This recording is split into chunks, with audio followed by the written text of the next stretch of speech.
Les invito a abrir sus Biblias en Josué capítulo 8. Retomamos el estudio de este libro histórico importante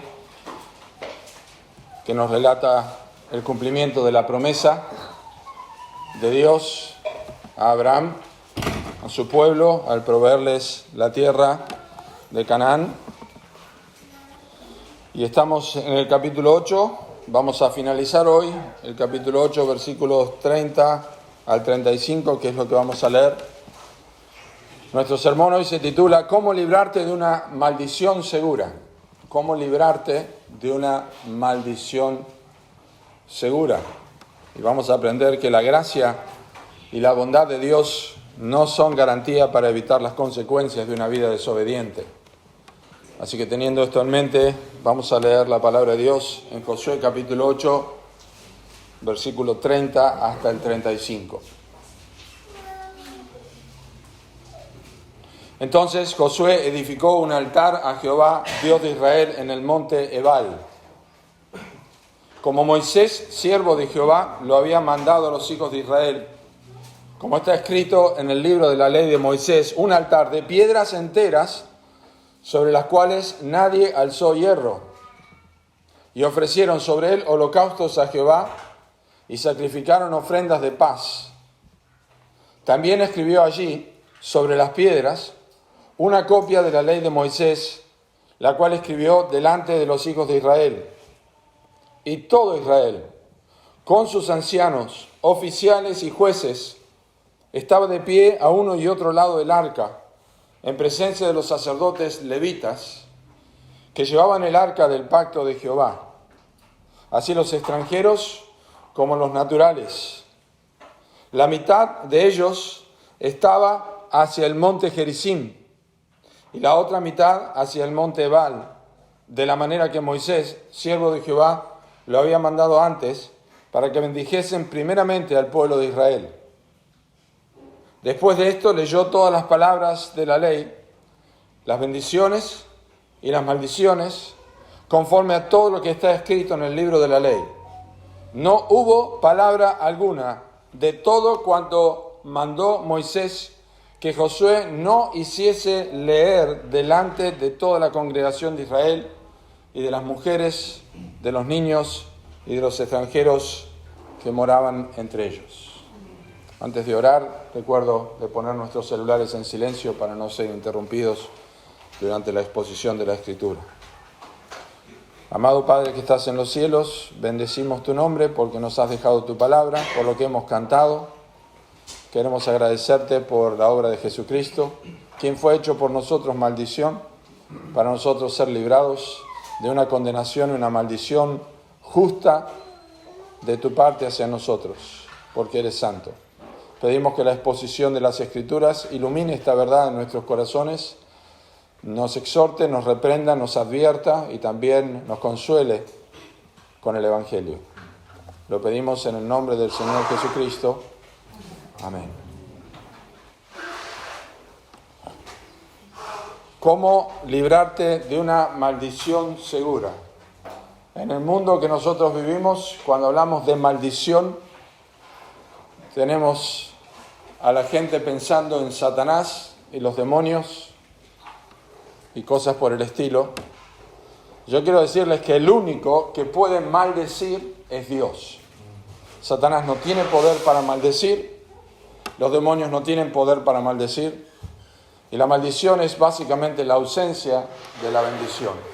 La peor maldición que uno puede imaginarse no proviene de Satanás, sino que proviene de Dios. Pero en esta mañana nosotros vamos a ver este tema porque coincide con lo que estamos viendo, y en unos domingos más vamos a leer esta porción que Moisés mandó a Josué en el libro de Deuteronomio, en los capítulos 27 al 30. Las maldiciones, el mandato de hacer esto que tenemos aquí, las maldiciones, las bendiciones y las consecuencias de la desobediencia y las consecuencias de la bendición, y ya llegaremos a eso en la lectura. Entre la mayoría de los estudiantes del Antiguo Testamento hay un reconocimiento de que el libro de Deuteronomio es el corazón del Antiguo Testamento. Es el corazón del Antiguo Testamento, porque todo lo que ocurre en la historia después, en la historia de Israel, en los acontecimientos y lo que los profetas proclaman, están basados en lo que Dios había mandado en el libro de Deuteronomio. Y especialmente capítulos 27 al 30 son el corazón del libro de Deuteronomio. Y lo que vamos a ver hoy tiene que ver con el corazón del libro de Deuteronomio, que como dije ya lo vamos a leer en nuestra lectura congregacional más adelante. Deuteronomio es el libro de la ley para la generación que nació en el desierto y que iba a entrar a la tierra prometida. Deuteronomio es la segunda ley, pero no es porque hay otra ley, sino porque es dada otra vez a la generación que nació en el desierto y que tendrían cerca de 40 a 45 años al entrar en la tierra prometida. Es una nación joven. Y el Deuteronomio, para la generación que va a entrar en la tierra prometida, es la ley condensada del pueblo que está viendo el cumplimiento de la promesa incondicional que Dios le dio a Abraham de que le daría la tierra de Canaán. El cumplimiento del pacto abrahámico, o parte del cumplimiento del pacto abrahámico. Cuando llegamos a Josué capítulo 8, nosotros ya estamos adentrándonos en la toma de la tierra, pero estamos en un momento particular de la historia de la nación como conquista de Canaán, porque han conquistado Jericó y ahora han conquistado Ai, no sin antes tener un dilema muy serio por causa del pecado que Acán cometió en Jericó, que fue tomar del anatema, que fue hacer lo que Dios no quería que hicieran. Sin embargo, Dios en su misericordia les permite a ellos tomar la ciudad de Ai de una forma que ni el propio pueblo de Israel lo imaginaba, la estrategia de guerra, y por supuesto los de Ai tampoco, fingiéndose ellos vencidos por los de Ai como la primera vez que habían sido derrotados, pero tomando la ciudad de Ai, y especialmente enjusticiando a su rey bajo una maldición que Dios había dado de que la persona colgada era maldecida. La forma en que Acán había muerto y la forma en que el rey de Ai había muerto y que otros habían muerto estaba prefigurando o recordando al pueblo de Israel que Dios es un Dios santo, que Dios es un Dios justo y que Dios no admite el pecado en absoluto.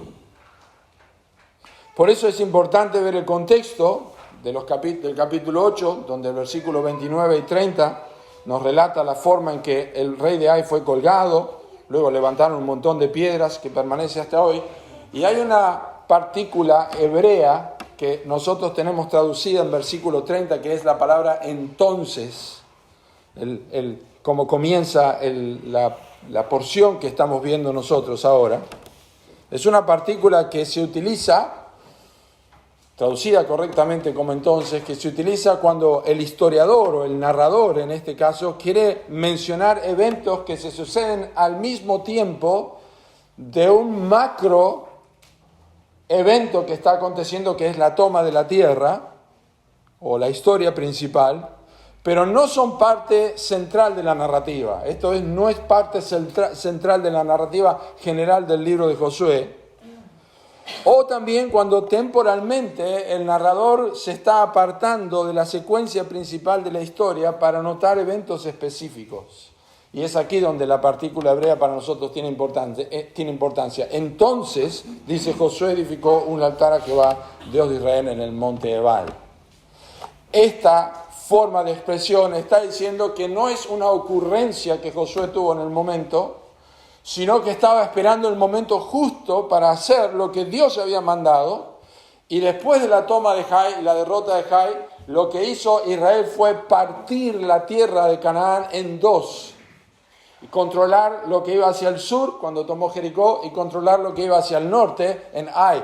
Y eran los dos portales más importantes de la tierra de Canaán. Con razón, en el capítulo 9 vamos a ver que los de Gabaón vinieron y engañaron al pueblo de Israel, pero lo que realmente pasaba es que se dieron cuenta de que si Israel había tomado Jericó y habían tomado la ciudad de Ai, no quedaba ninguna esperanza para ningún pueblo. Pero el pasaje nos dice que Josué más allá de las batallas que tenía que librar y todo lo que él tenía que recuperar, tenía que tomar de parte de Dios, Josué para en este momento y edifica un altar a Jehová, Dios de Israel, en el monte Ebal, como Dios lo había mandado a Moisés. No había pasado mucho tiempo, no habían pasado años, meses, desde que Israel había visto a Moisés morir y había dado sus últimas palabras, que es el libro de Deuteronomio, porque el libro de Deuteronomio no ocurrió en varios meses, es un sermón solo de Moisés. Cruzan la tierra, cruzan el Jordán, entran en la tierra, derrotan Jericó, tienen la pérdida que ocurre por causa de Acán y luego toman Ai, y Josué ya tenía en su mente lo que tenía que hacer. Es más, cuando Dios llama a Josué le dice: nunca se apartará de tu boca este libro de la ley, sino que día y de noche meditarás en él, para que guardes y hagas conforme a todo lo que está escrito. Josué tenía esto en su mente y esto es lo que está ocurriendo en este momento. Tenemos acá en versículos 30 al 35 un evento específico muy importante, pero que su impacto probablemente fue mayor después de los terribles acontecimientos con la historia de Acán y con lo que vieron con el rey de Ai. Un impacto en la mente del pueblo que cuando llega a este lugar, en el valle entre el monte Ebal y el monte Gerizim, que es la ciudad de Siquem, donde ellos están, o en la zona donde ellos están, tiene un impacto muy grande cuando ellos van a escuchar el relato de las maldiciones y las bendiciones.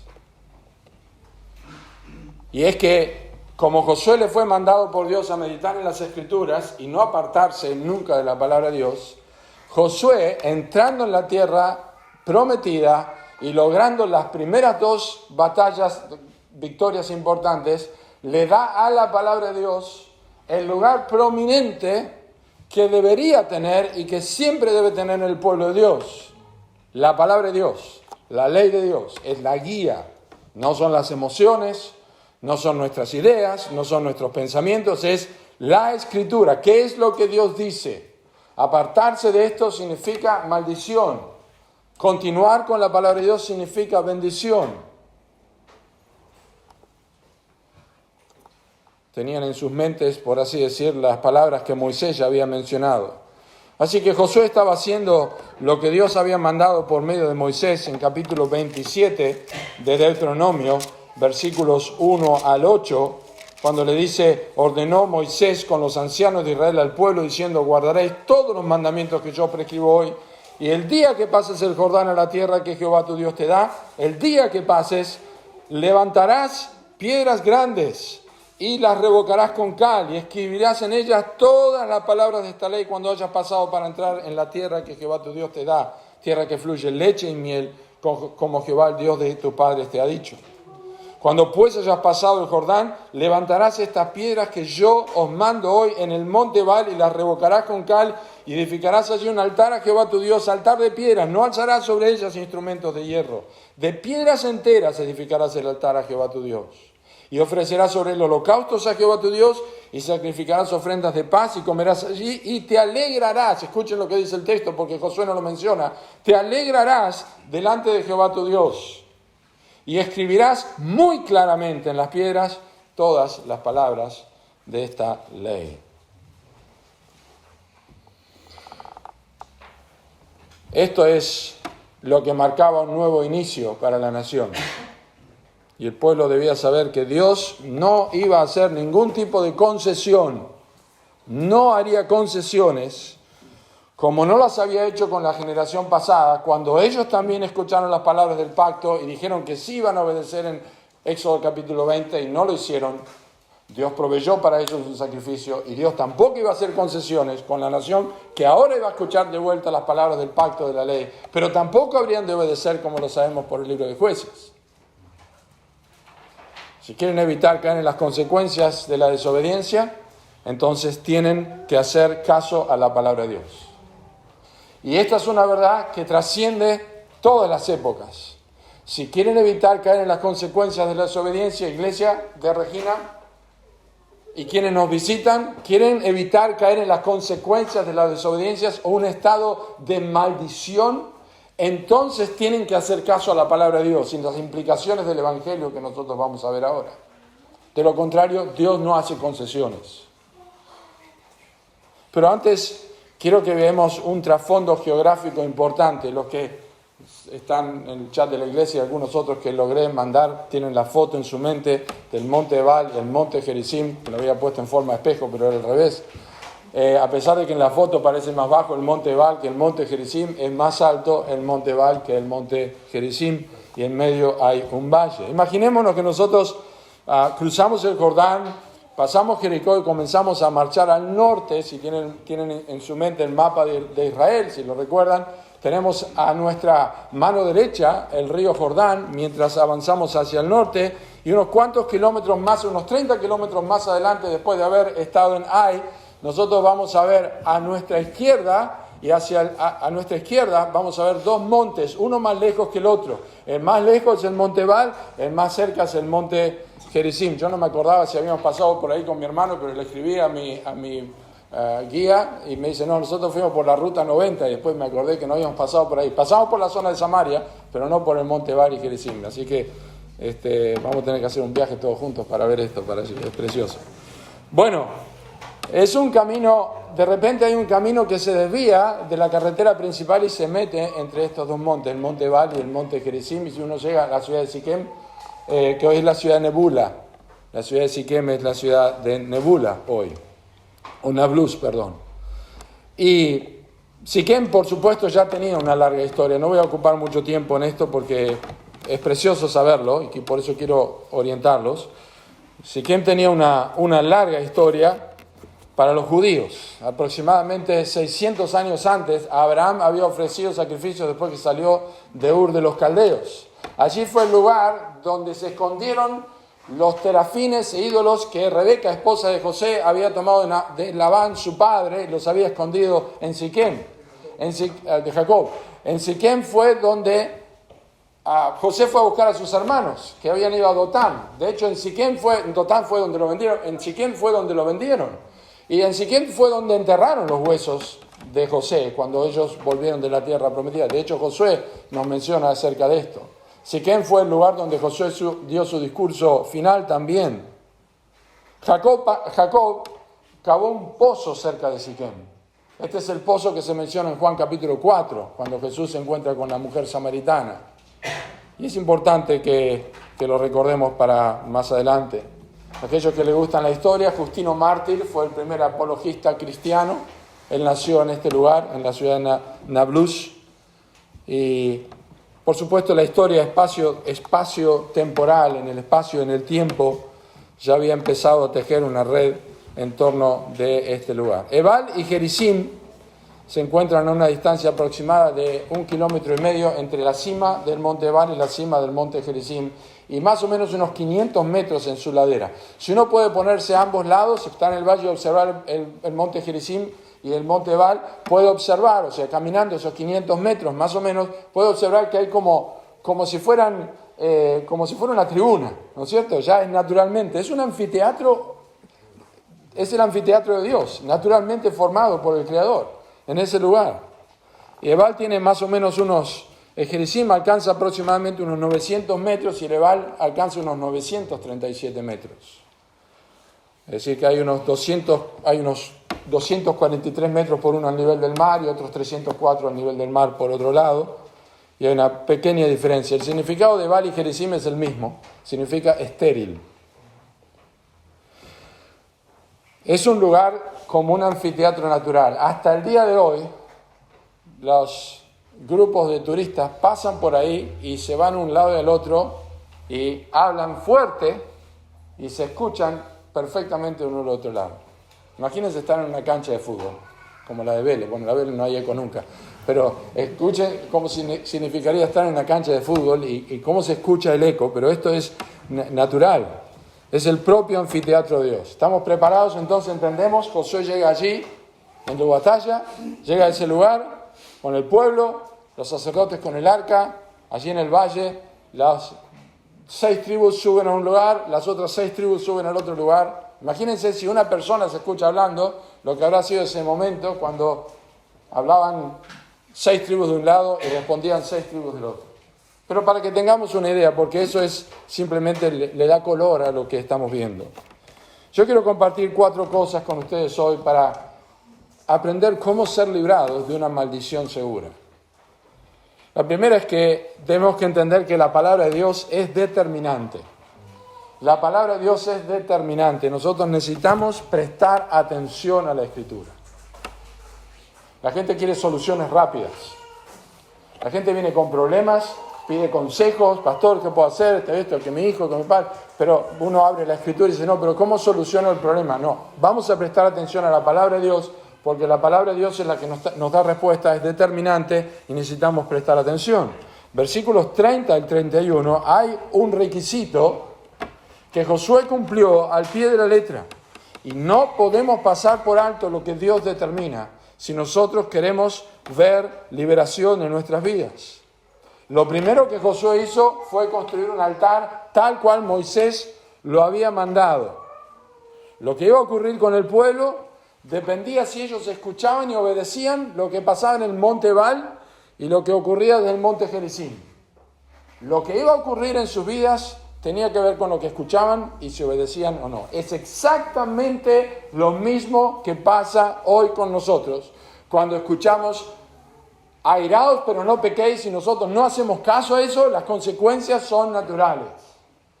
Huir de la tentación y no huimos, las consecuencias son naturales. Estamos escuchando la palabra de Dios. Y la maldición es la ausencia de la bendición que hubiera sido si nosotros escuchamos a Dios y hacemos caso y huimos de la tentación. ¿Me explico? Eso tiene una trascendencia absoluta. El altar, noten ustedes, porque eso es importante, porque aquí está el Evangelio desde los primeros 2 versículos que consideramos hoy. El altar fue levantado en el monte Ebal. El monte Ebal era el monte de las maldiciones. Lo primero que tenía que hacer Josué es levantar un altar. Y el narrador pone atención especial a dos cosas. Número 1, observen la hechura del altar. ¿Cómo se hizo el altar? Tal cual Moisés lo había mandado. No podían alzar ningún tipo de martillo, ningún tipo de elemento humano para construir. Tenían que tomar piedras y darle forma de altar, el cual no sería igual si uno pudiera cortar las piedras, ponerlas en forma y darles una idea más agradable. Era un altar tosco. No había ningún elemento de diseño especial, ni de invención o de hermosura que el hombre le pudiera dar. Tomen las piedras y armen un altar en el monte de la maldición. El punto es que no se trataba de lo que al pueblo le parecía más bonito. Por eso es que la palabra de Dios es determinante y para Josué lo era así, que al construir un altar tenía que hacer algo y que no importaba cómo ellos lo vieran. Que es un punto importante para aquellas personas que saben que están bajo maldición, que están bajo desobediencia y pretenden venir con algo que va a ser más o menos ajustable a lo que Dios va a aceptar para que uno pueda tener la bendición de Dios y no las consecuencias del pecado en su propia vida. Pero esto es imposible. No es lo que a la persona le parece más bonito, no es lo que al oyente le parece que es mejor lo que tiene que ofrecer a Dios, sino que es lo que Dios dice que tiene que ser hecho. Tenemos la historia del rey Acaz en 2 de Reyes, capítulo 16, versículo 9. 16, él había venido de una victoria y había visto un altar en otro lugar y él mandó a los arquitectos y a los sacerdotes que estaban allí que construyeran un altar con el modelo que él vio en otro país, en un país extranjero, y lo suplantó por el altar que tenían ellos, que era el que Dios había mandado, porque era más bonito y porque era más agradable a sus ojos, que es lo que mucha gente hace hoy día para acercarse a Dios. Esta es la mejor forma de acercarme a Dios. Esta es la mejor manera en que Dios me puede aceptar. Si yo no falto ningún domingo, si yo me compro una buena Biblia, si yo trato bien a mis hijos, si soy una buena persona, Dios me tiene que aceptar. Esta es la historia del hombre desde el libro de Génesis. Dar algo a Dios en cambio de lo que Dios dice. Así fue como pasó con Caín y con Abel. Abel mató un animal, pero Caín lo que trajo fue el fruto de sus manos, de su trabajo, y se lo ofreció a Dios y no agradó a Dios, porque su corazón no era recto delante de Dios. El pueblo no podía ofrecerle a Dios lo que le parecía mejor. Y este era un altar que les recordaba a ellos en el monte de la maldición, un altar que les recordaba a ellos la primera cosa, porque la palabra de Dios es determinante, y es que el hombre es pecador.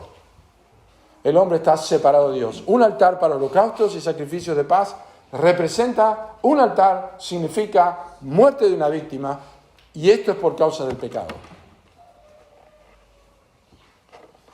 Para este tiempo Israel ya hacía mucho que tenía un altar diseñado por Bezaleel, un altar precioso que había sido usado en el tabernáculo, pero aquí se requiere un altar especial que no tenía valor, no tenía ningún valor por lo que las personas le hacían al altar, sino por lo que pasaba en el altar.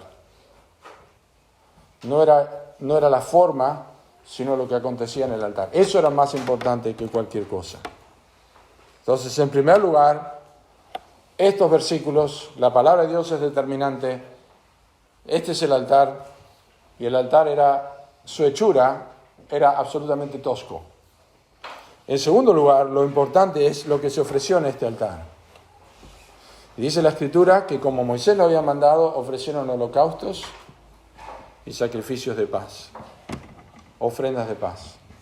Ya el libro de Levítico había dado indicaciones sobre esto, pero era bien claro, porque el holocausto es la primera ofrenda que se presenta en el libro de Levítico, y es el sacrificio en el cual absolutamente todo lo que se mata, la víctima, se quema allí, y no hay absolutamente nada que queda para el oferente, para la persona que participa. Eso significa que ese sacrificio entero tiene que honrar a Dios. Por eso la Biblia dice en el libro de Hebreos, capítulo 10, versículos 6 al 8, sacrificio y ofrenda y holocausto por el pecado no te agradaron. Hablando de Cristo, tomado el Salmo 40, he aquí vengo, Dios, para hacer tu voluntad, como en el rollo del libro está escrito de mí. El holocausto es la ofrenda por excelencia que marca la obra de Cristo en la cruz. La muerte de Cristo en la cruz fue en primer lugar una ofrenda a Dios para satisfacer las demandas de su ira justa. Por eso fue para Dios primero, y si no hubiera sido para Dios primero, no hubiera sido de valor para nosotros. Y lo primero que hace Israel es ofrecer holocaustos allí. La sangre derramada era lo que le daba valor, le daba al pecador, el perdón, y no el altar donde se ofrecía el sacrificio. Entonces, lo llamativo es que el altar de piedra es tosco, porque lo que importa es lo que va a pasar ahí. Lo que va a pasar ahí es que va a haber un holocausto. Está en el monte Baal, el monte de las maldiciones, porque ustedes van a tener que pasar por ahí primero. Las maldiciones son el problema. Ustedes ya están bajo maldición, porque el hombre es pecador y necesitan un altar. Dios está proveyendo para el pueblo. Yo sé que ustedes van a faltar. Entonces yo sé que aparte de las bendiciones y las maldiciones, yo ya le estoy proveyendo un altar, porque es imposible que el hombre no peque. Es imposible que no peque. Así que estoy proveyendo, más allá de los votos que ustedes hagan, más allá de las decisiones que tomen, vamos a ser fieles al Señor. Ustedes van a pecar, porque esa es la característica del hombre. Es un pecador.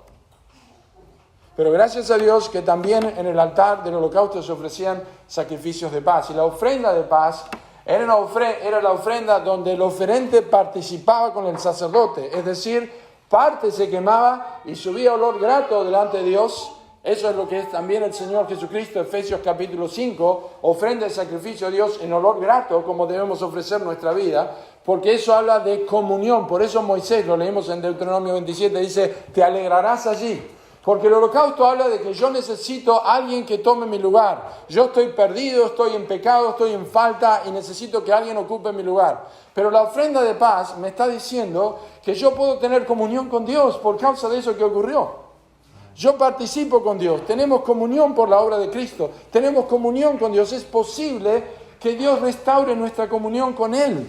Nuestra comunión con Dios es restaurada por la obra de Cristo, por eso hay un sacrificio de paz. No solamente el recuerdo de nuestros pecados, sino el recuerdo de que podemos tener comunión. Así que frente a las maldiciones, frente a la realidad de una maldición, tenemos un altar que nos recuerda que hay una forma de ser librados de una maldición, que es el holocausto, y que Dios me invita a tener comunión con Él, a pesar de que yo no lo merezco, en absoluto. La figura entonces es clara. Dios hace provisión para ellos para que las maldiciones puedan ser redimidas de sus vidas. La palabra de Dios es determinante y no puede pasarse por alto. Y cuando cualquier pecador, cuando vos, cuando yo, cualquiera de los que están aquí presentes, no importa la edad que tengan, si tienen capacidad de entender, porque leímos el versículo 35, que había niños presentes allí, cuando el pecador se enfrenta con lo que Dios ha determinado en su palabra, no puede existir una forma religiosa de reconciliación. ¿Con qué quiero decir con eso? Que lo primero que hace la palabra de Dios y que yo tengo que prestar atención es demostrarme que aparte de la cruz no puedo traer nada. Miren, la Biblia representa al pecador sin Cristo como muerto. El día que usted me diga que va a una sala funeraria, a un funeral, y ve que la persona en el cajón se encarga de tapar su cajón o hacer algo, ponerse las flores encima del cajón, venga y dígamelo. Lo que sabemos todos es que esa persona que está ahí ya no es una persona, está muerta, no puede hacer absolutamente nada. Esa es la figura que Dios utiliza para hablar del pecador. Cada vez que el hombre quiere ofrecer algo a Dios para el perdón de sus pecados, está queriendo decir que el muerto puede hacer algo por sí mismo. No hay nada que podés hacer. No hay nada que podés lograr para ser libre de la maldición. Estás enfrentado a Dios y el único que puede hacer algo es Cristo. La cruz y el varón de dolores, en el cual no hay hermosura, no hay parecer en él como ese altar tosco, es el único que puede darte la salvación. A fin de que, dice 1 Corintios 1, nadie se jacte en su presencia. Por gracia son salvos por medio de la fe, y esto no es de ustedes, es don de Dios. No es por obras, para que nadie se gloríe. No me vengas con tu religión, no me vengas con tu idea de toda la vida, de que te enseñaron tus padres, de que toda la vida es religioso, no me vengas con nada de eso. Si no vas a la cruz, estás diciendo que el pueblo se puede tirar para el monte Gerizim, ir a las bendiciones, evitando el monte Baal, que es el monte de las maldiciones.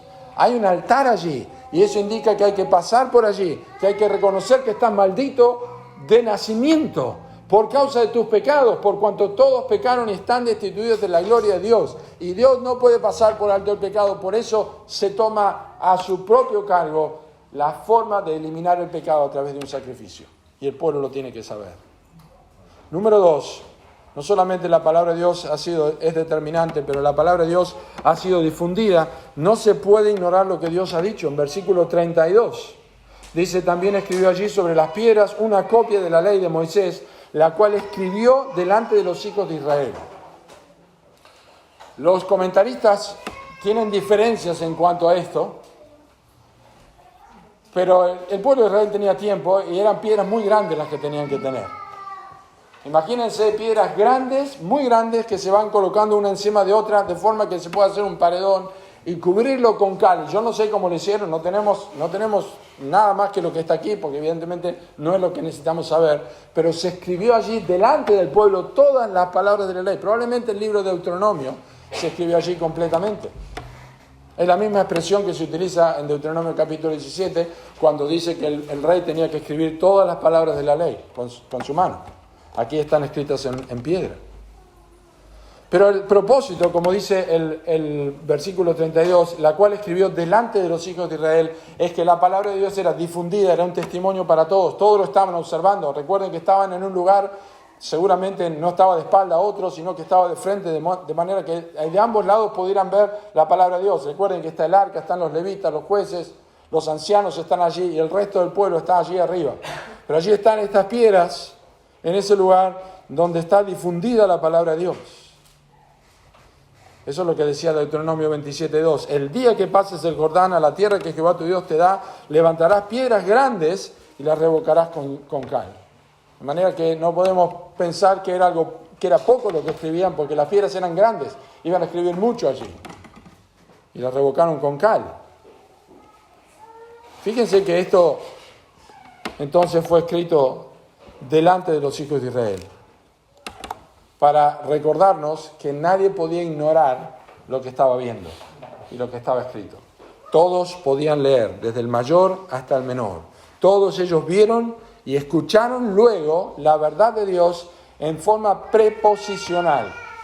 ¿Qué significa en forma preposicional? Pero por así decirlo, es que no tiene que ver con lo subjetivo, no es lo que a mí me parece, sino con lo objetivo, es lo que yo leo, lo que yo puedo leer con palabras que yo entiendo, con el idioma que yo tengo, gracias a Dios por las traducciones de la Biblia, pero ellos estaban allí leyendo en hebreo.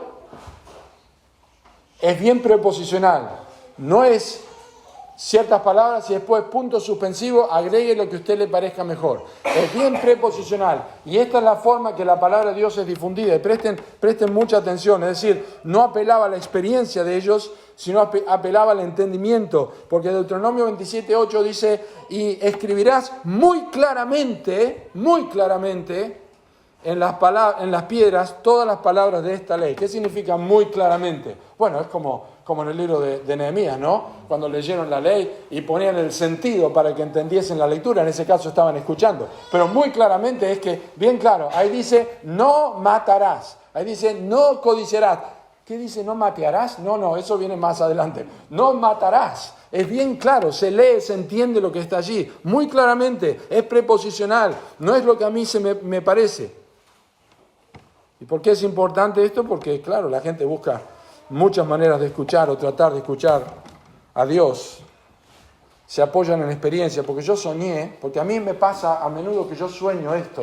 ¿Y usted qué piensa, pastor, de los sueños? Y me pasó esto que me ocurrió después que yo vi la otra vez, se me había pasado, y todos los años pasan, y empiezan todo eso. Pero mire, yo digo, mire, acá está la Biblia. Mire, pero es que, pastor, me pasan, sueño cosas, después me pasan. Bueno, yo quiero leerte algo. Acá dice que todos pecamos y estamos destituidos de la gloria de Dios. Sí, pero no entiende, pastor. Pero, ¿qué es importante? Lo que soñé, yo no sé por qué soñar lo que soñar. Lo que yo sé es lo que Dios ha dicho. Porque vos soñás no es lo mismo que yo puedo soñar, y lo que yo sueño no es lo mismo que puede soñar Pedro. ¿Entienden? No tiene nada que ver con lo que a mí me pasa. Tiene que ver con lo que está escrito claramente. Y esto es importante. La palabra de Dios ha sido difundida. Y esto es lo que hizo Josué. La palabra de Dios fue difundida en forma preposicional para que ellos lean y entiendan lo que estaba allí.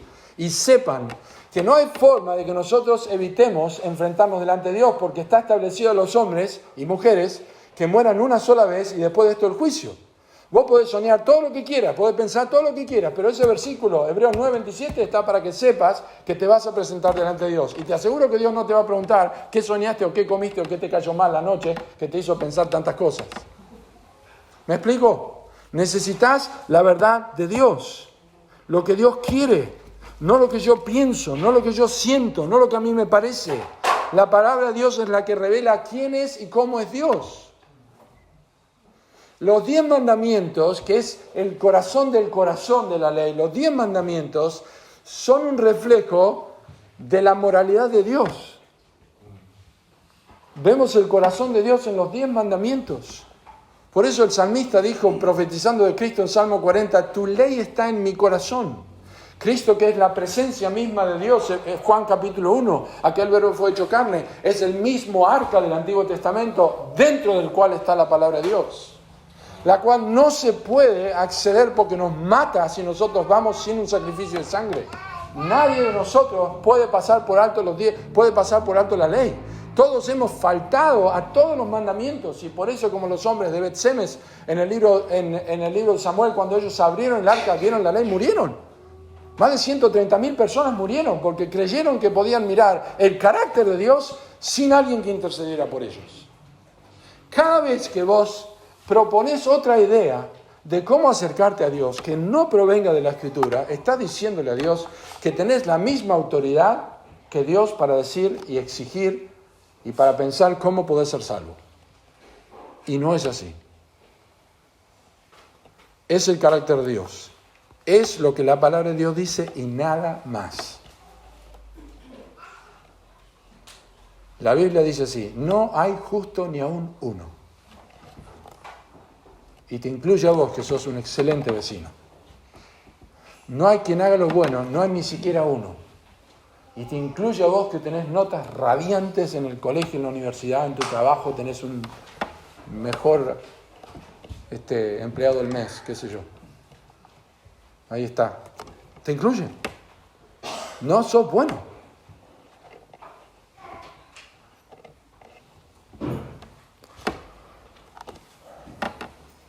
Es tristísimo Cuando la gente pone de lado la palabra de Dios para levantar sus propios argumentos y justificarse delante de Dios.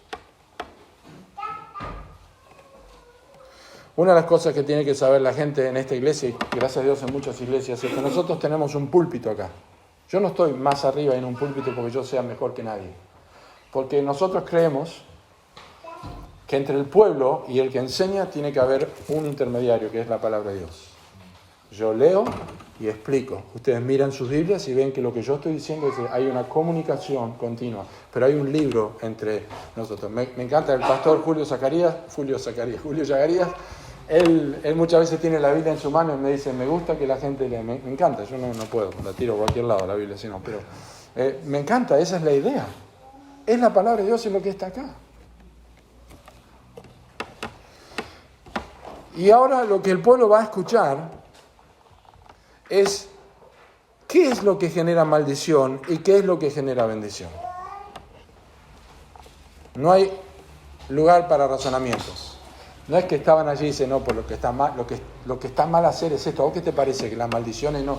Yo creo que está mal que nosotros hagamos esto. ¿Y cómo Dios bendice? Yo pienso que está bien que hagamos esto. No me interesa lo que vos digas. Me interesa lo que Dios dice que está mal. Me interesa cómo Dios define el pecado y cómo Dios define la vida. Ese es el punto. Nadie puede decir que el Evangelio no es claro. Nadie puede decir que el Evangelio no es claro. Y cuando la gente ve o recuerda que Cristo fue crucificado en la cruz y sigue diciendo que sí, claro que es importante que Él haya muerto por nuestros pecados, y yo le quiero adosar algo a eso, estoy diciendo que eso que ocurrió ahí no es suficiente y que Dios no le alcanzó todo lo que podía para poder salvarnos. Entonces nosotros tenemos que ayudar a Dios. El catolicismo romano hace esto, el mormonismo hace esto, el ruselismo, los testigos de Jehová hacen esto, el adventismo del séptimo día hace esto. Todas las religiones paganas hacen esto. Es 99% de Dios y 1% mío, y ya no es gracia. El Evangelio es 100% Dios, 100% la cruz de Cristo y no mis méritos, en absoluto. El Evangelio es absolutamente claro. Dios es creador y Dios es soberano y por ende tiene derecho a pedir cuentas sobre tu alma porque Él te creó. Te formó en el vientre de tu madre, dice la Escritura. Te conoce. El Evangelio es claro porque no deja dudas desde Génesis hasta Apocalipsis, desde Génesis 3 hasta el Apocalipsis, que el hombre es un pecador, que es malo en gran manera. Murmuradores, detractores, aborrecedores de Dios, injuriosos, soberbios, altivos, necios, desleales, sin afecto natural, implacables, sin misericordia, desobedientes a los padres. Dice Pablo a los romanos, hay una descripción detallada de la condición del hombre. Es claro que el hombre es pecador.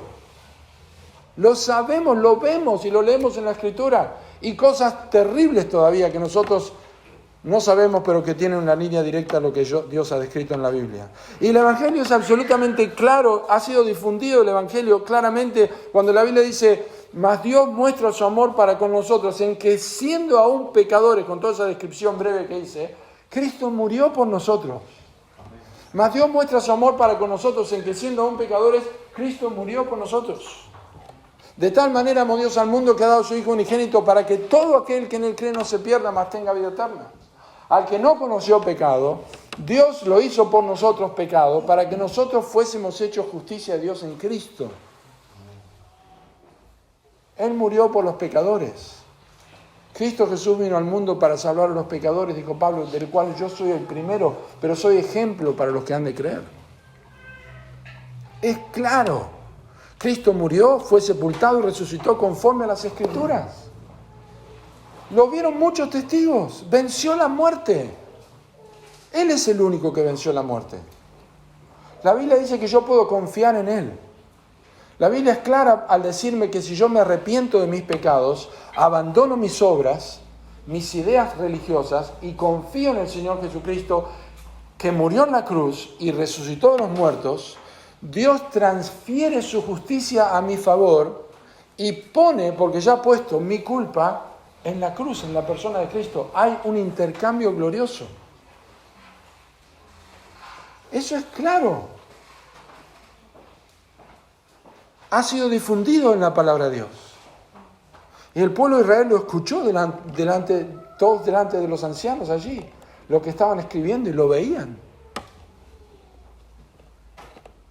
O sea, no hay lugar a dudas, no hay falta de información en la Biblia. Si estás pensando en que estás bajo una maldición, de la maldición de Dios por causa del pecado, yo te quiero decir que está claro en la Biblia que Dios ha entregado a su Hijo por tus pecados. O sea, no tenés que irte acá con el temor de llegarte una maldición para tu vida. Tenés que irte acá con la seguridad de que tus pecados pueden ser perdonados. Y si eso significa renunciar a un montón de años en la iglesia evangélica, porque toda tu vida estuviste en la iglesia evangélica, o hace años que estás en la iglesia evangélica, pero nunca te arrepentiste, bienvenido sea, gloria a Dios, es una eternidad. ¿Es tu gloria de que, ¿cómo me van a decir que yo no era creyente? ¿Es eso? ¿O toda una eternidad sin Dios y sin Cristo? Y va a ser peor todavía. Número 3. La palabra no solo es determinante, no solamente tiene que ser difundida, la palabra de Dios debe ser declarada como verdad. No puede existir una neutralidad de nuestra parte. Como un himno que tenemos en nuestro himnario, el coro dice: ay del que muere casi creyendo, eternamente perdido está. ¿Te sientes casi resuelto ya? Casi. Escuchen, no se puede ser neutral. No se puede ser neutral. Este es el momento central donde el pueblo tiene que responder, versículos 33 al 34.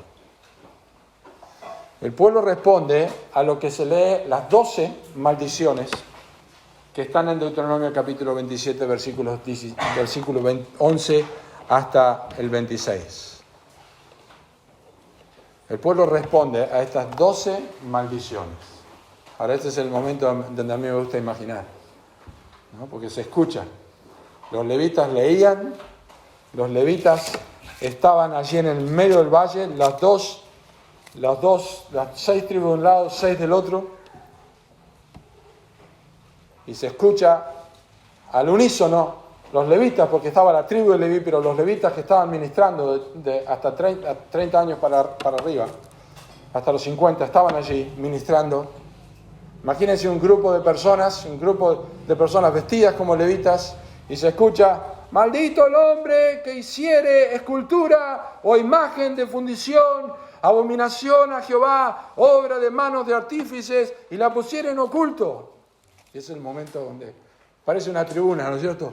¡Amén!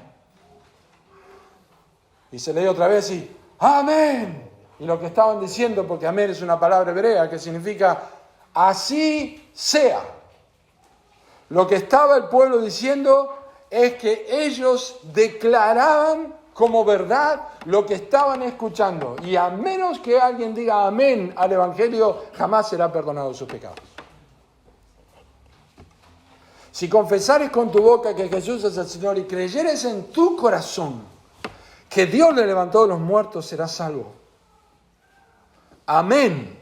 El detalle de ese momento, si ustedes lo observan en versículo 33, y todo Israel con sus ancianos, oficiales y jueces estaba de pie a uno y otro lado del arca. Allí estaba el arca cubierta con las pieles de tejones y púrpura y las 2 varas allí, o apoyada en un lugar, o los levitas, los coatitas tenían sobre sus hombros el arca, podían observar, eso representa la presencia de Dios, y ellos decían amén en la presencia de Dios. Esa es la verdad del corazón, porque la Biblia dice que si no creemos de corazón, estamos perdidos. Solo Dios puede saber lo que nosotros creemos y lo que nosotros decimos con nuestros labios. Así que un amén de labios para afuera no sirve, porque más adelante en la historia de Israel, Dios va a decir a través del profeta Isaías: este pueblo se acerca a mí con sus labios, pero su corazón está lejos de mí. Está lejos de mí. Pero aquellos que decían amén de corazón, eso es lo que hace. El Espíritu Santo quita el corazón de piedra, pone el corazón de carne, y cuando vos escuchás que estás perdido sin Cristo, porque Cristo murió por tus pecados, tu corazón empieza a latir y decir: yo lo creo, Amén. Cristo murió por mí. Algo está pasando en mi vida. No es que siento algo, puede ser que lloro, puede ser que no, pero yo sé que algo pasó en mi vida. Mis pecados han sido perdonados. Ahora creo. Amén. Amén al Evangelio. Amén. Dios es santo. Amén. Cristo murió por mí. Amén. Yo soy pecador. Amén. Me tengo que arrepentir. Amén. Amén. Sí, así sea. Lo que Dios dice de tu vida, amén. Si no lo reconoces, tu amén de labios no sirve para nada. Dios no está jugando con ellos. Está en medio de ellos. Y Dios no está jugando con ningún ser humano. No está jugando con ningún ser humano. Cristo dijo, ¿qué aprovechará el hombre si gana todo el mundo y pierde su alma? Todo el mundo en un plato de la balanza, todo el mundo y toda la historia en un plato de la balanza y tu alma, y pesa más tu alma que todo el mundo. Porque es eterna. Lo demás, el cielo y la tierra pasarán. Dios no está jugando.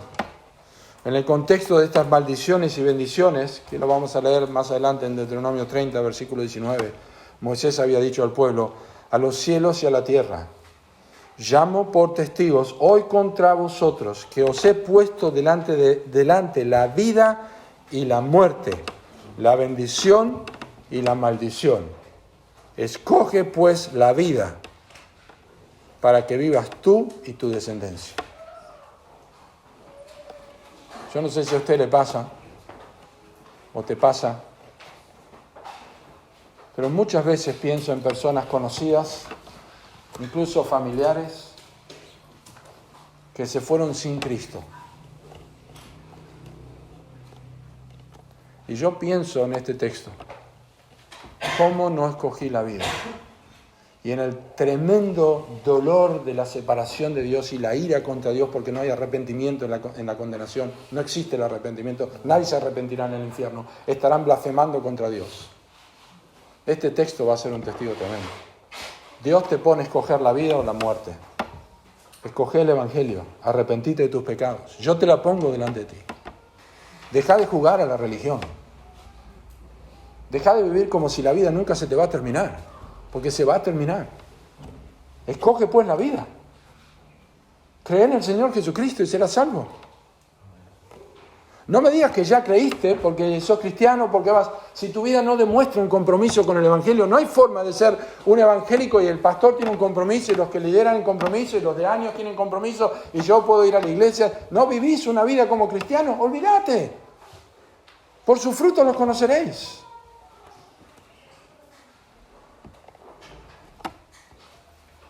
Esto significa que estás oyendo sobre el único medio que Dios ha establecido para tener paz en Él. Estás asintiendo. Quizás estás diciendo, sí, amén, pero ¿estás siendo genuino? ¿Realmente estás diciendo amén a lo que escuchás de la palabra de Dios? Y no solamente esto, Iglesia de Cristo en Regina, ¿cuántas veces escuchamos mensajes? Y está bien decir amén, pero recordemos que estamos diciendo así sea. Cuando cantamos o escuchamos de la santificación, la justificación, el pecado, decimos amén. Y nadie se tiene que cohibir por esto, me encanta escuchar esto. Pero estamos diciendo así sea. ¿No es notable que Dios le dirigió al pueblo que solamente dijeran esa palabra? ¿Amén? Dios no necesita que le diga un montón de cosas. Dios lo que necesita es que aprendas realmente a reconocer que la palabra de Dios debe ser declarada como verdad. Nada más. No está buscando que le agregues nada. No se puede mantener neutralidad frente al Evangelio de lo que Dios manda. Primera de Juan es un libro exquisito para eso. Exquisito. Primera de Juan.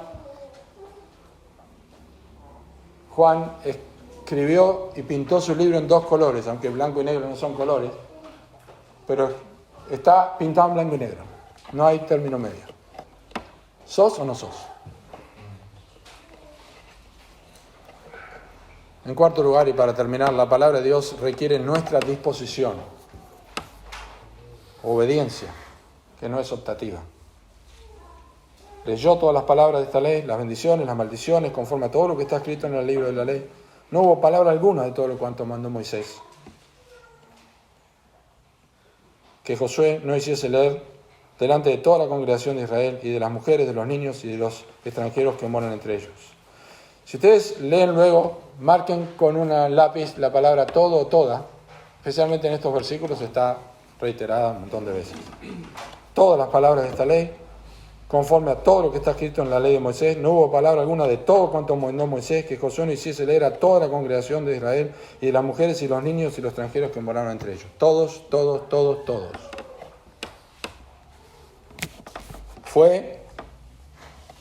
La palabra de Dios fue y es una palabra para todos los que podían escuchar, grandes, pequeños, nativos, extranjeros. No hay una persona aquí que no pueda entender, ni siquiera los niños, que hoy ya saben manejar el celular, escribir por WhatsApp, mandar mensajes. No hay excusa para los niños. Saben lo que es el Evangelio. Saben que son pecadores y saben que necesitan arrepentirse. No me diga que, porque es pequeño, es chiquito, sí es chiquito, pero después te agarró el celular y se hace unos terribles embrollos y lo manejan. No nos engañemos. Todos estaban atentos e inclinados a obedecer. La pregunta es si esa es la actitud hoy. No es solamente asentir mentalmente, sino la disposición a obedecer. La disposición a obedecer. Cuando Zaqueo se convirtió, el recaudador de impuestos que le robaba más a la gente, se fue a su casa, se convirtió, la salvación llegó a su casa, y él en ese momento le dijo a Cristo, yo hoy devuelvo todo cuadruplicado. O sea, yo no voy a vivir, no solamente entiendo que yo soy una mala persona afanándole a mi propio paisano. Yo voy a actuar de una forma opuesta a lo que hice antes. Y eso es la obediencia. La lectura de la ley y de las maldiciones y bendiciones es un punto altísimo en la historia de Josué. De hecho, algunos dicen que es el momento más importante de la historia del libro. Si ustedes se ponen a pensar, lo otro es conquista y conquista y conquista, pero este es el momento de la lectura de la ley. Nunca se apartará de tu boca este libro de la ley. Como dije al principio, y ya terminando, los profetas se valieron de Deuteronomio para acusar a la nación. No cumplieron sus mandamientos, echaron tras sus espaldas la palabra de Dios. La iglesia de Regina y los que nos visitan, estamos leyendo uno de los libros más importantes del Antiguo Testamento como congregación, el libro de Deuteronomio. ¿Qué lugar ocupa la palabra de Dios en la vida de la iglesia? Y déjenme terminar con algunas aplicaciones. En primer lugar, recuerden que el altar, y ya lo mencioné, estaba en el monte de la maldición, porque la salvación no se obtiene por méritos humanos. La salvación se obtiene en la medida que nosotros reconocemos que estamos bajo maldición. Así que allí estaba el altar. No en Gerizim, estaba en Ebal. Eso indica que la única forma de que el pueblo podía acercarse a Dios era a través de un sustituto. Y eso es lo que el Nuevo Testamento nos habla acerca de Cristo. Jesús dijo en Juan capítulo 14, versículo 6, yo soy el camino y la verdad y la vida. Nadie viene al Padre sino por mí. Pablo lo dijo a Timoteo en 1 Timoteo 2:5, hay un solo Dios y un solo mediador entre Dios y los hombres, Jesucristo hombre, el cual se dio a sí mismo por nuestros pecados. El único sacrificio es Jesucristo.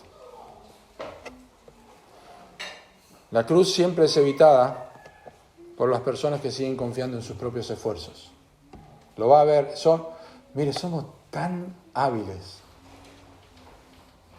para evitar el Evangelio. Somos tan hábiles para decir, no, pero sí, Dios me está bendiciendo, yo creo mucho en Dios, Dios me bendice, ese vocabulario que trata de decir que yo estoy bien con Dios, mentira.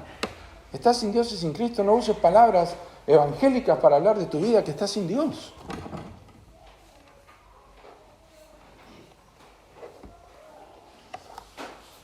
Simplemente una aplicación o analogía, para mí es una de las más preciosas al considerar la teología bíblica. Juan capítulo 4, la mujer samaritana, allí estaba al lado del pozo que Jacob dio a su hijo, José, cerca de Nalbus, cerca de Siquemo, es Sicar, es muy cerca, a pocos kilómetros. Se observa muy bien el monte Gerizim y el monte Ebal. Los samaritanos, cuando ellos poblaron la tierra otra vez, ellos se separaron su religión de los judíos, ellos hicieron su propia Pascua, hasta el día de hoy lo hacen, y ellos hacen su Pascua en el monte Gerizim, hasta el día de hoy. Ellos celebran su Pascua en el monte de las bendiciones, el monte Gerizim.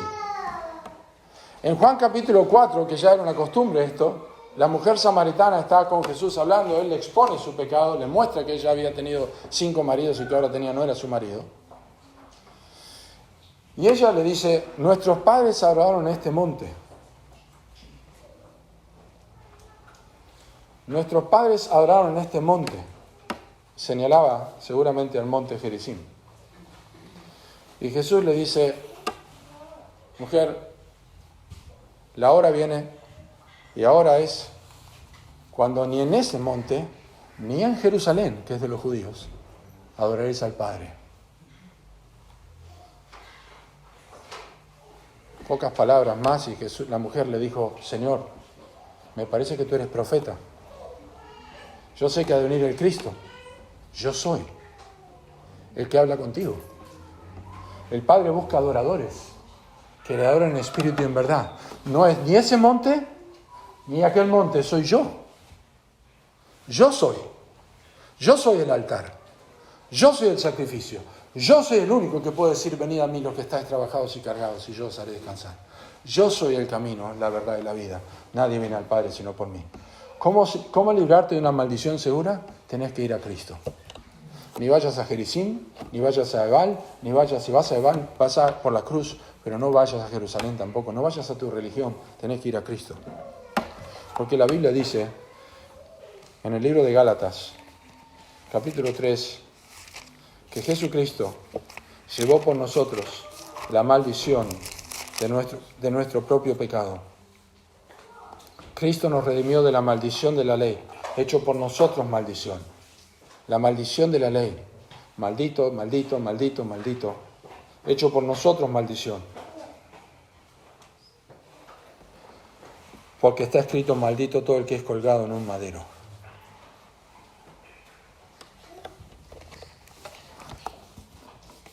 Yo quiero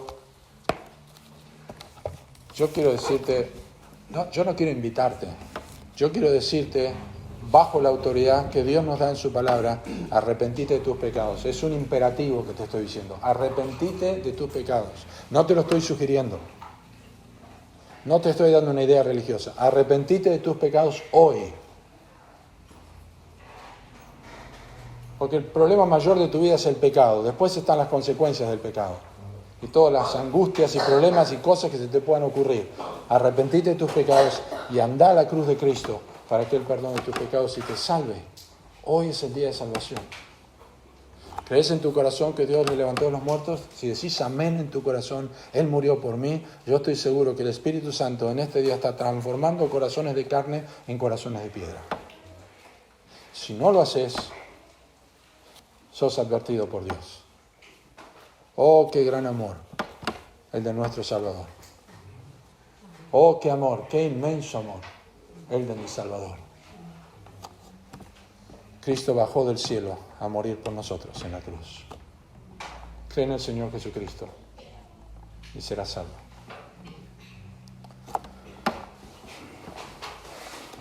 Padre, damos tantas gracias por el mensaje del Evangelio. Estando nosotros bajo maldición segura, Cristo vino y tomó esta maldición. Y en una cruz, como en ese altar sin forma, sin elementos humanos, Él derramó su vida hasta la muerte por nosotros. Es el único camino, es el único medio a la salvación. Dios, tú sabes de personas aquí que están acongojadas, que viven en angustias y que lo atribuyen a problemas económicos, a problemas de salud, a problemas familiares, a que las cosas no han sido buenas en la vida. Atribuyen a cualquier cosa, menos a su propio corazón, que está sin Dios y sin Cristo. Señor, tu palabra ha sido difundida hoy. Tu palabra es determinante. Ha sido difundida. Permite que sea declarada en sus corazones. Permite que pueda ser obedecida en sus vidas. En este día, Dios. Por favor, transforma corazones en este momento. Muévete en medio de nosotros y salva a los pecadores. Que no se avergüencen del Evangelio, sino que confiesen que Cristo es su Salvador. Si lloran, si no lloran, no importa. Lo que importa es lo que tú ves, el corazón. Que haya corazones en esta mañana que están clamando con palabras iguales o diferentes a estas. Dios, perdona mis pecados, he sido un ignorante del Evangelio, he sido una ignorante de la verdad de Cristo, he estado jugando a la religión, pero he olvidado que no he visto que pagaste por mis pecados en la cruz. Me arrepiento de mis pecados y clamo por salvación. Perdóname, transfórmame, cámbiame, límpiame. Quiero vivir en obediencia. Gracias por la salvación tan grande que me diste. Y si esto has oído, Señor, y pueden decir amén a estas palabras, hay gozo en los cielos por uno o más pecadores que hoy se arrepienten, porque el Hijo del Hombre vino a buscar y a salvar lo que se había perdido. En tu nombre, Jesús, oramos.